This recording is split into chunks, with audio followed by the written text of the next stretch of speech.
92% of people who try to invest for the first time lose money in their first year. Not because the market is rigged, but because no one ever taught them what investing actually is. You were told to save.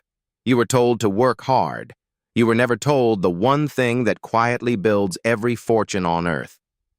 In the next 10 minutes, I'm going to show you exactly how investing works, why it's the closest thing to a legal money printing machine, and the single mistake that costs beginners thousands before they even start. Don't skip ahead. The most important part comes later.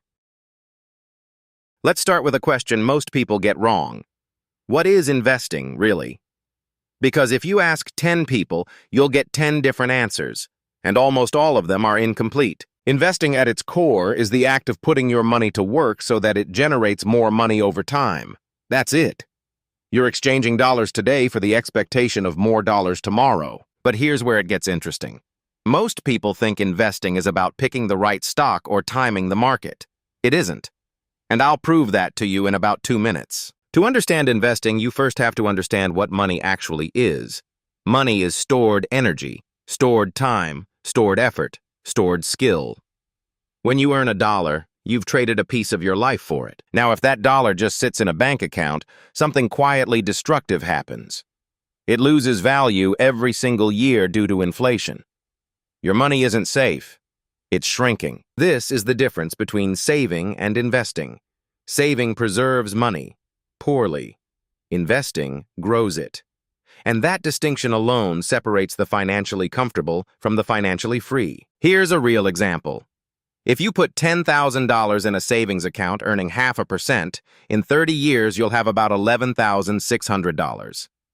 Almost nothing. But if you invest that same $10,000 at an average market return of 8%, 30 years later it becomes over $100,000. Same money, same time. Completely different outcome. This is the magic of compound growth, and Einstein allegedly called it the eighth wonder of the world. But there's a catch to compounding that almost nobody explains. Stay with me because it's coming. Because compound growth means your returns start earning returns.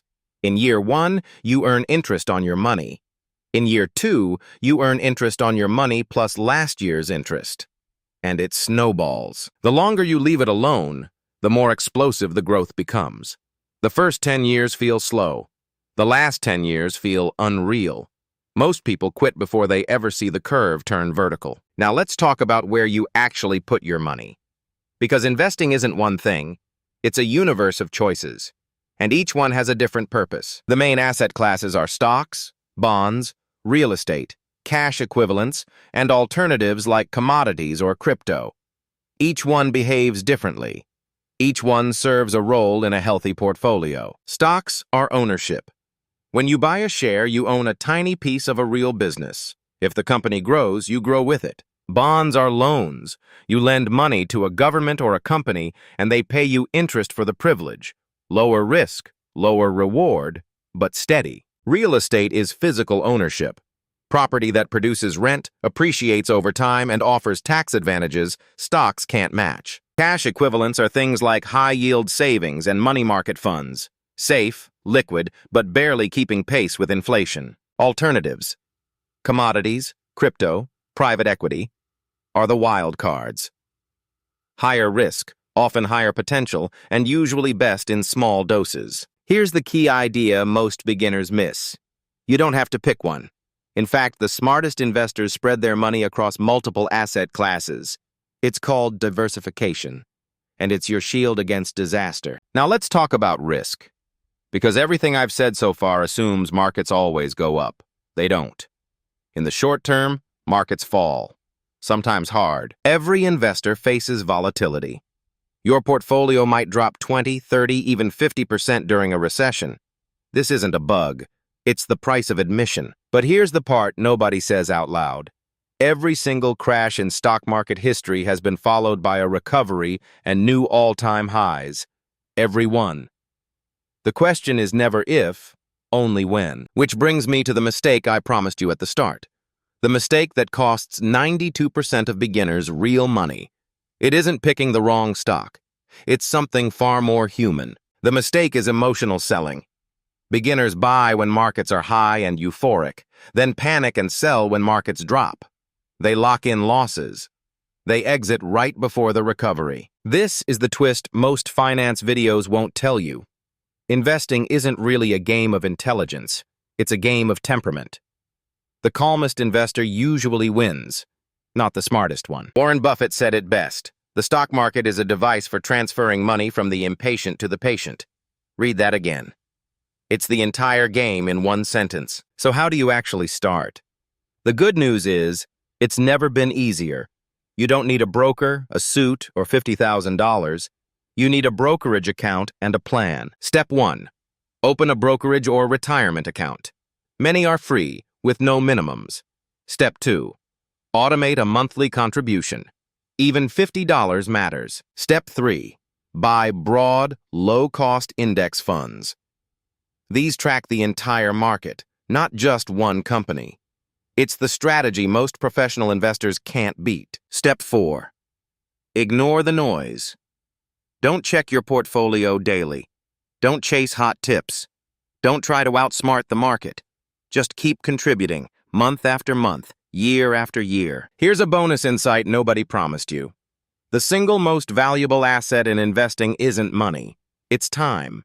A 19-year-old investing $50 a month will often end up with more than a 40-year-old investing $500. That's why the best day to start investing was 20 years ago. The second best day is today. Every month you delay costs you exponentially more than you think. Let me leave you with a reframe. Investing isn't about getting rich fast. It's about getting wealthy slowly, inevitably, and quietly. It's the opposite of exciting. And that's exactly why it works. The people who build real wealth aren't lucky. They aren't geniuses. They just started early, stayed calm, and let time do the heavy lifting. And here's something worth remembering. The financial industry makes more money when you're active, buying, selling, panicking. Your best move is often to do nothing at all. So if you're overwhelmed by all the noise online, the gurus, the hot stocks, the crypto picks, ignore it. Stick to fundamentals.